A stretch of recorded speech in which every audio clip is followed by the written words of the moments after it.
അത്രത്തോളം ഭക്തി നിർഭരമാണ് അന്തരീക്ഷം.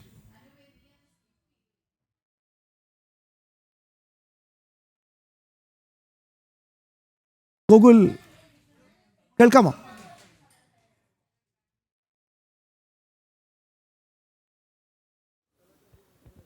ശ്യാമ, തിരുവാഭരണ ഘോഷ ഇന്ന് രാവിലെ അവസാന ദിവസത്തെ യാത്ര. ഇന്ന് വനം വകുപ്പിൻ്റെ തുടർന്ന് പ്ലാപ്പള്ളി, അതോടൊപ്പം തന്നെ ഇലവുങ്കൽ, നിലയ്ക്കൽ പിന്നിട്ട് അട്ടത്തോട് പിന്നിട്ട് യാത്ര പുരോഗമിച്ചു കൊണ്ടിരിക്കുകയാണ്. ഇപ്പോൾ വനമേഖലയിലേക്ക് വനപാത ഘോഷയാത്ര കടന്നിരിക്കുകയാണ്.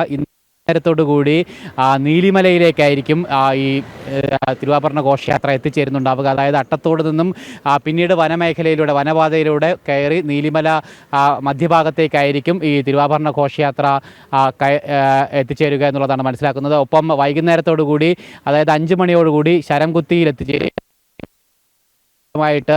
ദേവസ്വം ബോർഡ് സ്വീകരണം നൽകി. വാദ്യമേളങ്ങളുടെ കൂടി അകമ്പടിയോടുകൂടി സന്നിധാനത്തേക്ക് തിരുവാഭരണ പേടകങ്ങളെ ആനയിക്കും. തുടർന്ന് 18ാം പടി ഒന്നാമത്തെ പേടകം നേരെ ശ്രീകോവിലിനുള്ളിലേക്ക് കൊണ്ടുപോകും. അതിനുള്ളിൽ തന്റെ തിരുവാഭരണങ്ങളോട് ആരാധന തെളിയുകയും ചെയ്യുന്നത്. അതിനുശേഷം ആകാശത്ത് മകരനക്ഷത്രവും ആ സമയം തന്നെ ഭക്തർക്ക് ദർശിക്കുവാനും സാധിക്കും. അങ്ങനെ ആ ഒരു മകരവിളക്കിന്റെ അവസാന ഘട്ടത്തിലേക്ക് എല്ലാം ഒരുക്കങ്ങളും പൂർത്തിയായി അവസാന ഘട്ടത്തിലേക്ക് കാര്യങ്ങൾ എത്തിച്ചേരുകയാണ്. തിരുവാഭരണ ഘോഷയാത്ര അല്പസമയത്തിനകം തന്നെ എന്തായാലും ശബരിമലയിലേക്ക് പ്രവേശിക്കുന്നുണ്ടാവും. എല്ലാ ഭക്തരും കാത്തിരിക്കും.